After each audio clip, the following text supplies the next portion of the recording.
Good afternoon. You'll have to forgive me. I've been sick this week, so my audience could not be here, but I'm going to go ahead and continue with my speech. According to Mental Health by Numbers, 47.6 million people experienced mental illnesses in 2018. 11.4 million people experienced serious mental illnesses, and 7.7 million youth experienced a mental health disorder in 2016. With around 5 billion people in the world, how many of you would say you are characterized with a mental health disorder? With 1 in 5 people who experience some form of mental health issue, it is safe to say that this topic is something we can all relate to. Growing up, I tried to be the perfect version of myself, not realizing there is no ideal perfection to obtain. As I got older, I started to experience panic and emotional stress that seemed to appear out of nowhere. I kept trying to find an answer and fix the problem I was facing, but nothing seemed to work.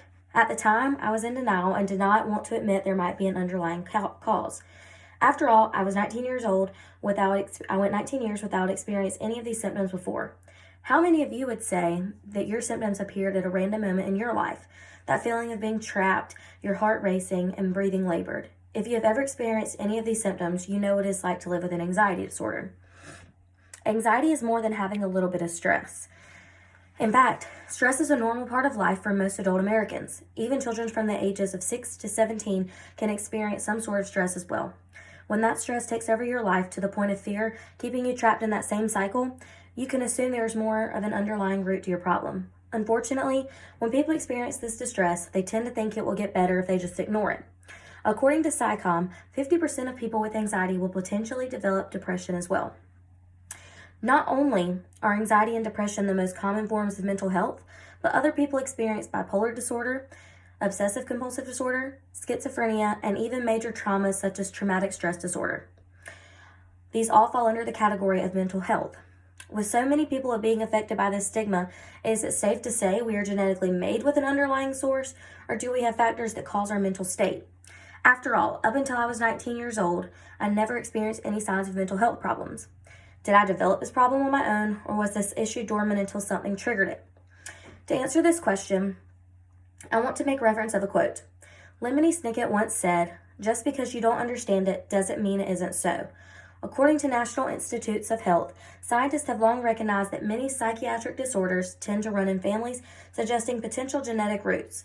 Such disorders like autism, ADHD, bipolar disorder, depression, and schizophrenia fall under this category. These scientists suggest when the brain is formed in the womb, the offspring develops chromosomes that predetermine the functions of the brain.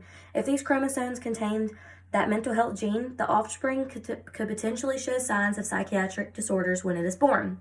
However, other scientists believe mental health is something people learn from experiences and assume there are other strategies to end their suffering.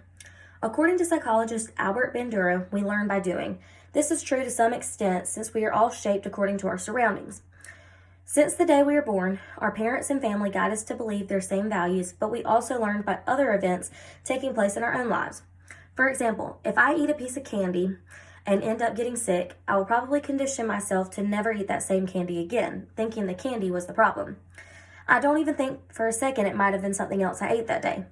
With that being said, we are a mixture of learned and reinforced beliefs. When discussing whether mental illness is learned or inherited, it is important to understand the type of mental disorder we are talking about. As stated before, certain illnesses like schizophrenia and bipolar disorder are genetically proven to be passed down through families. But from personal experiences with anxiety, I think some of my own issues could be brought on by myself. I'm not saying that I cause all my problems, but a predetermined genetic makeup of my brain probably causes me to pay more attention to anxiety-provoking situations than other people would. When I first was diagnosed with anxiety, it seemed to appear out of nowhere. I analyzed and became more cautious of what I did and feared that I might trigger a panic attack. Until I started therapy, I never recognized the negative ways I was training myself to avoid life's problems. Therapy is definitely a great option for people trying to retrain the way the mind works. It's safe to say I have a genetic predisposition that makes me more prone to anxiety. However, like millions of other Americans struggling with mental disorders, that doesn't have to define the rest of our lives. Yes, we are complex individuals who are trained to think certain ways, but at the end of the day, we are who we are. With medication, therapy, and other coping mechanisms for mental disorders, anyone struggling can live a perfectly happy life. We may not be able to control our genetics, but we can control how we handle the situation. I once tried to be perfect and avoid all my triggers that provoke my own mental illness, but today I am content in the unknown of my future and encourage the other 47.6 million people to thrive in that realm too. Thank you.